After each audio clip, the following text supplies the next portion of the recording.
The Survivor 50 cast return looking for redemption. Unfortunately for them, history tends to rhyme.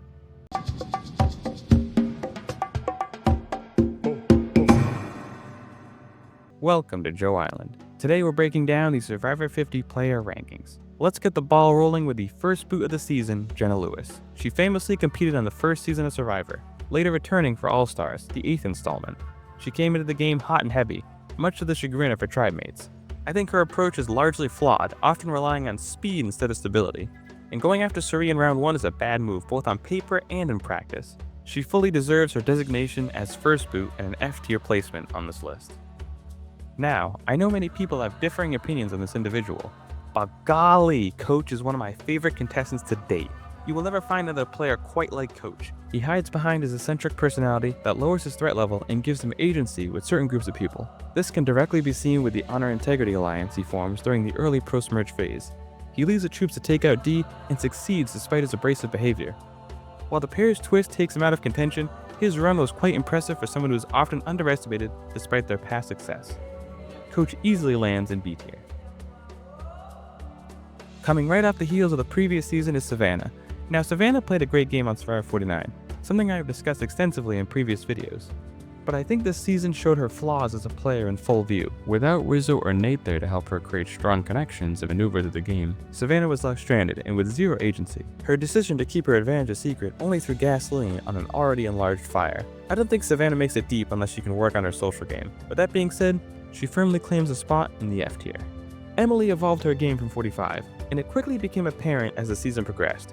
She leaked information from all sides, often preferring to jump from ship to ship rather than stick a flag in the ground. This style of play often kept the target off of her while exposing others. Because of this, she was never in any real danger until Rick Devens became too big of a target, and her association with him became an anchor. Her game ultimately sunk to the bottom when the votes were split on her and Devens during the double treble twist, ending her run in 9th place. Her low threat level, controlled chaos, and win equity puts her in B tier. The creator of the Q skirt is back, baby. Now, I know a lot of people don't respect Q's game in 46, but I think he didn't do too bad here on his second appearance. He is welcomed with open arms into the majority alliance on his starting tribe, a position he remains in until the swap. From there, he's put into a bad position where he departs in episode 4. Nothing stellar from Q this season, but it would take some serious convincing to poke holes in his game this time around. With that underwhelming but fair performance, he lands in C tier.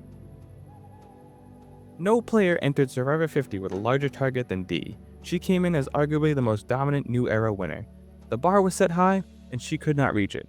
The huge target on her back, coupled with her inability to keep a secret this season, cost her the game. She was taken out at the start of the merge, having been the last winner remaining in the game. I can't place her in F tier because she had a huge target merely coming into the game, but she can't go much higher either. Instead of climbing out of the hole she started in, she picked up a shovel and kept digging. For that, she goes in C tier. Next up is someone who actually made it to the end of the game this season. They have actually made it to the end of the game twice, receiving 1 vote to win from both appearances combined. I'm of course talking about Joe Hunter. Now, Joe is a personal favorite player of mine. I love the guy, but boy does he seem destined to never win Survivor. He came into 50 wanting to switch up his playstyle, but ultimately fell back into his old patterns. He stuck to his honor and integrity philosophy, often resulting in frustration from his fellow tribe mates, most notably being his feud with Rick Devens. I mean, Joe did catch Rick in a lie, so the only person at fault here is Devens' sloppy gameplay. But still, Survivor is all about the social game, and confrontation does not mesh well. So Joe firmly lands in F tier.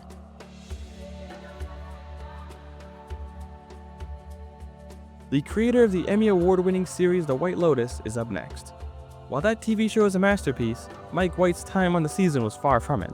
Mike came into the game for the adventure alongside his David vs. Goliath counterparts in Angelina and Christian. Despite being in a secure position on the swap tribe, Mike sank his own ship when he tried to manipulate Christian by comparing Emily to Gabby. This blunder did him in, getting voted out in episode 5. While he left early, I do think he had the makings of a deep run. Without that slip, I would bet the farm he makes the merge at least. So with that, he sneaks into C tier. The actress from The White Lotus Season 2, Angelina, is up the bat. Best remembered for her silly shenanigans in Season 37, the audience expected the same level of humor coming into this season. Unfortunately, Angelina was largely relegated to the background. She started in a poor position on her original tribe.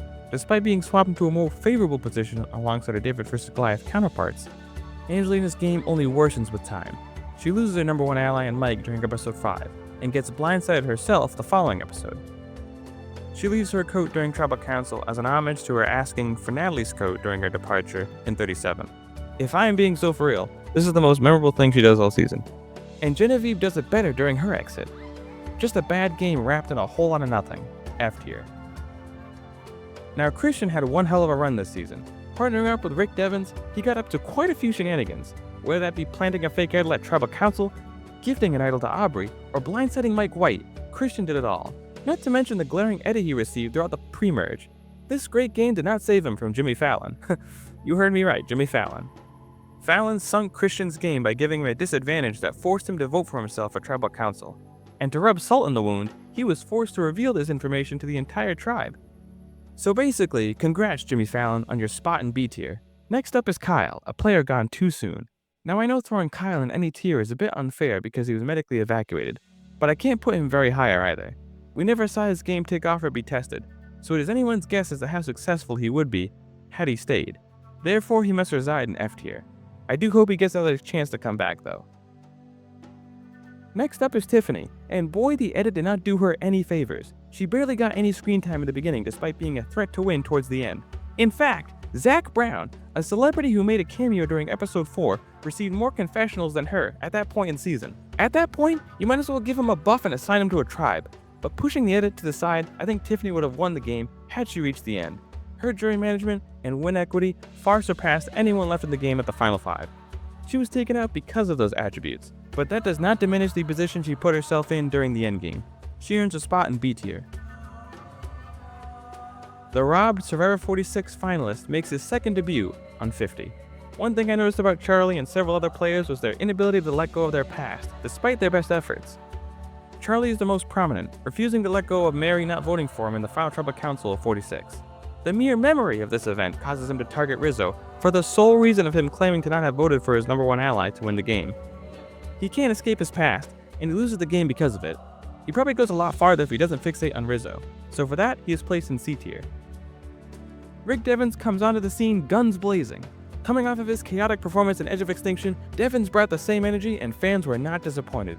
He hit a fake idol at Tribal Council, got into a heated debate with Joe, played the fake idol, and flipped Mr. Beast's coin. The latter of it earned him immunity for that round, a hidden immunity idol, and increased the prize money of the season to $2 million. His antics ran out of steam once he had no cards left to play, and was promptly voted out at the first opportunity. I think if Rick wants to win by playing a chaotic game, he needs a few more immunity wins during the final stretch, which he had done in Edge of Extinction. Because he was unable to tap into that gear, he goes into B tier. The Ice Queen, Genevieve, returned for Survivor 50 and did not disappoint. She immediately formed a majority alliance at the gate and found herself in a comfortable position. She gradually pushed the gas pedal as the season goes on, painting her adversary Aubry as a target and going through her bag to see if she had an idol. While the search yielded no meaningful results, the fact that she convinced her alliance to help her do it is far more impressive. Not to mention she finds 2 idols this season. Despite her impressive run, she ends up hitting a wall at the Blood Moon Tribal Council. With no allies in sight, she becomes a casualty of the twist. While cut short, she had an impressive run that deserves a spot in B tier. And now we have Kamilla. She has always been an incredible strategist, stemming from her secret alliance with Kyle in 48. She treats the game like chess, looking 3 steps ahead at every possible move. Despite her low visibility during her time on the season, she positioned herself well.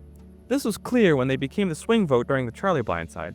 Her decision to side with Dee and Rizzo, however, became her undoing. This move gave Chrissy the ammo she needed to convince Jonathan to vote her out during the Blood Moon twist. She may have had a short run, but she remains a solid player regardless of what season you place her on, and for that, she goes in B tier. Now, Ozzy needs no introduction, an iconic Survivor legend that earned his stripes tenfold. He ended up improving his game compared to previous seasons, opting to work on his social game and team up with Cirie Fields. His strategy paid off, as he played the middle with her alongside Rizzo. The victory train does run out of tracks during the Double Tribal Council, where he becomes the target. Despite having a premonition dream about playing the idol the night beforehand, he decides to keep it. This decision seals his fate. I do appreciate Ozzy evolving as a player, and it really felt like his Survivor journey came full circle. His spot in B tier should be no surprise. Up next is Chrissy. She was arguably robbed of the win in 35 when they implemented the fire-making twist for the first time. They came in looking for redemption, and they did not find it. They largely stuck to the Honor Integrity Alliance and sank with the ship during the Paris twist. She did notably convince Jonathan to vote with her during the Blood Moon twist, a huge move that flipped the power structure. However, it is not enough to bring her out of the lower tiers. She lands in C. The so-called Superman in a fat suit makes his fourth and final appearance this season. Colby comes into the game ready to play, and he does not disappoint.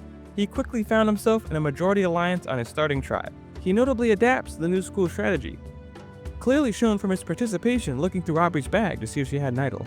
During the swap, he remains in power, cementing himself as the figurehead of the old school alliance. Luck, however, does him no favors this season. He loses his vote on a journey and gets swapped into a bad position during the Blood Moon twist. Despite his best efforts, he is out one episode shy of the merge. Colby may have not made it very far, but his ability to adapt in a new environment while holding significant power is impressive for a 16-year gap from his prior season. I think he deserves a spot in B tier.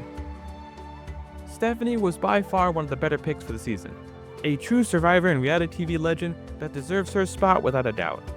While she proved her physical prowess and stuck to her guns, her game was largely the same with what we had seen already. Her inability to integrate with the new school style of gameplay did her in, where she was booted in the chaotic and memorable Tribal Council. She lands in C tier. Rizzo, aka the man, the myth, the legend, Rizgod, Rizgod baby, came into this season right off the heels of Survivor 49. He was a bit of an unknown heading into the season, given that 49 hadn't even aired at the time. This allowed him to largely play the same game he did in his prior season. And funny enough, it gave him the exact same result. He worked with a 3-person alliance to great effect, often controlling the vote alongside Cirie and Ozzy. He used his idol as a shield until Final 5, guaranteeing him a spot in the Final 4, and lost in the Final 4 Firemaking Challenge, ending his game in the same exact fashion. History often rhymes, and Rizzo is a prime example of this notion. I have discussed his game in Survivor 50 at length in my previous video, so feel free to check that out. All in all, he lands in A tier for another great performance, albeit a similar result. Now, Jonathan is a player that should win on paper, right? He improved his game from last time, opting to train in certain areas outside the season to prepare him for 50. His social game improved. He has a better grasp of strategy. He's more flexible, and he is willing to think outside the box. This is especially apparent when he picks a fight with Dee to get a rise out of her. His plan works, and her target increases the same round as she is voted off. Despite these changes, he is still willing to tap into his old style of play, given his inclusion and grip over the Honor and Integrity Alliance. He even gets redemption from firemaking after he defeats Rizzo and claims a spot in the Final 3. Despite all of his success, he ends up losing to Aubry during the Final Tribal Council in an 8-3 vote. I think Jonathan did what he needed to do on paper, but not in practice. You want the jury to feel good about voting for you to win, and in that aspect Jonathan largely failed. Getting a rise out of Dee might have helped him in the short term, but it also made an enemy on the jury. For that flaw, he lands in A tier. Jonathan didn't lose from a bad game, he lost because his jury management was not nearly as good as Aubry's. Which leads me to the winner of the season, Aubry. One of my favorite contestants to date. I was very happy to see Aubry take home the gold. It almost felt like a full circle moment from her time on Korong. Aubry came into the game with a low threat level thanks to her poor performance in Edge of Extinction. She started out in a bad position toward the beginning, but gradually rose the ranks as the season progressed. She effectively played the middle, jumping from one alliance to another in an effort to better her position. A prime example of this would be when she broke off from Rick's alliance after sensing that the ship was sinking. Towards the endgame, she made sure that she sat next to the right people. Her positioning and game awareness paid off, netting her a win in an 8-3 vote over Jonathan. A well-deserved win for a player long overdue. While impressive, there was one player left that I believe belongs in S tier. That person is, of course, Cirie. Cirie came into the season a living legend, and she did not disappoint. She quickly teamed up with Ozzy and later Rizzo, creating an alliance dubbed Wizard of Oz. Together they played the middle and became the deciding factor in nearly every vote out. Cirie was playing chess while everyone else played checkers. Her ability to be seen as loyal and yet remain ruthless made her a deadly opponent down the stretch. Her grip over the game loosened after the Ozzy blindside, weakening her and leaving less options moving forward.